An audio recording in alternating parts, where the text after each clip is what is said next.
Hello, my name is AJ. I'm your HYPOXiX coach for today, and we have level 1.5 supine release. This is a level 1 mobility, beginner mobility exercise, and a level 5 released mobility breathography. So this is our highest level of released breath, where we have 7 stacked inhales and a 14-second slow exhale, and we have 3 breath cycles on each side of our hip mobility. Now, we want to use our ab ribbon as tactile feedback. Are you staying Buddha belly? Are you staying nice and loose and tense with your ab ribbon? If you're not, and you start going into your engaged exhale where you're loosening your ab ribbon, that's not where we want to be for this one. In fact, we're mobilizing those muscles of the engaged exhale in this exercise in addition to getting that total body, that hip mobility. So relax your pelvic floor, relax your abdomen, Buddha belly it, feel that ab ribbon tight the whole time, a little bit tight, not excessively tight. If it's that tight, if it's too tight, then of course you want to loosen it.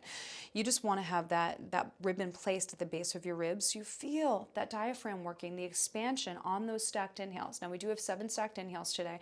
Little sniffs of air through the nostrils, expanding the base of the ribs and pushing into your ab ribbon, not bearing down, but just gently filling your ab ribbon as you stack those inhales with little breath holds in between. And then on our 14-second slow exhale, you may want to put a finger under your nostrils just to make sure that you're not moving into that engaged exhale where you exhale with a high velocity of air. In fact, when you put a finger under your nostrils, you should barely feel the air seeping out of your nostrils as you go through that nasal exhale. So close your eyes, relax your pelvic floor, relax your abdomen. Let's take our 7 stacked inhales in 3, 2, 1.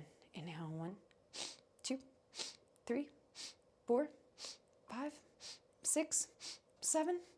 Exhale, 14 through the nose, 3 and 4, 5, 6, 7, 8, 9, 10, 11, and 12, and a 13, and a 14. And there's our level 5 released breath. Now, if you're working with a HYPOXiX coach and they've suggested a variation on this exercise, always follow that. That's there to optimize your program based on your assessment. Otherwise, let's come to the wall and let's get that very deep psoas release, which is our primary hip flexor. I love this one for getting into the psoas. So press your right foot into the wall. Let's be on the same side together so I can cue you through specifically. Press it into the wall. Whole foot tripod is pressed in. That's big toe, pinky, heel, and you're pressing it through the wall. So if the wall, the wall were malleable or the wall weren't solid, you'd be pushing it straight through in this direction. You see what that does? It automatically lengthens that psoas, and that's what we're going for today.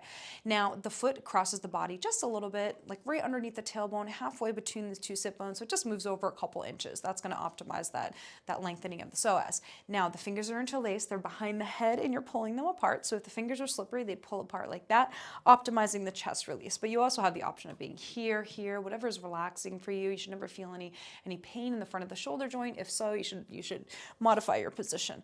Now here, we are flattening our low back into the ground, gently squeezing our right glute, gentle squeeze, and then flattening our ribs down, okay? That is going to gently engage the abdominals, yet I want you to imagine that you're staying relaxed with the abdominals at the same time. I know it seems like a counterintuitive, but it's not, because we're mobilizing the abdomen as we gently press our ribs and our low back into the ground, which is one of the most effective ways of mobilizing a muscle. So we're going to bring blood flow to those areas as we mobilize them with our 7 stacked inhales. So press that foot into the wall.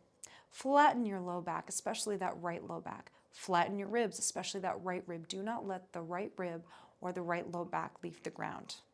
That's of utmost, like the primary importance here is that we are flattening, because that's going to open up the front of that right hip. Press that whole foot tripod into the wall. Squeeze the right glute. Close your eyes. Let's take our stacked inhales in 3, 2, 1. Inhale, 1, 2, 3, 4, 5, 6, 7. Exhale, 14, 2, and 3, 4, 5, 6, 7, 8, 9, 10, 11, and 12, 13. Squeeze the right glute. 14. Inhale, 1, 2, 3, 4, 5, 6, 7. Exhale, 14, 2, and 3, 4. Push into the wall. 6, 7, 8, 9, 10, 11, and 12. Right glute. 13 and a 14. Inhale, 1, 2, 3, 4, 5, 6, 7. Exhale, 14, 2, and 3. Right rib. 5, 6, 7, 8, 9, 10, 11, and 12, and a 13, and a 14. Wow, what an amazing hip mobility exercise. Now, it's time to do it on the other side. So you can either rewind the video about 60 seconds so we can perform the exercise together, or you can stop the video now and try it on your own. Just stay true to that slow tempo of your stacked inhales, of that slow 14-second exhale. Don't rush it, because that's there to optimize your hip mobility and also the recovery of your nervous system. You may want to put a metronome on your phone at 60 beats per minute just to have that guidance of staying slow with those 7 stacked inhales, 1 on every click of the metronome, and then that slow 14-second exhalation through the nostrils.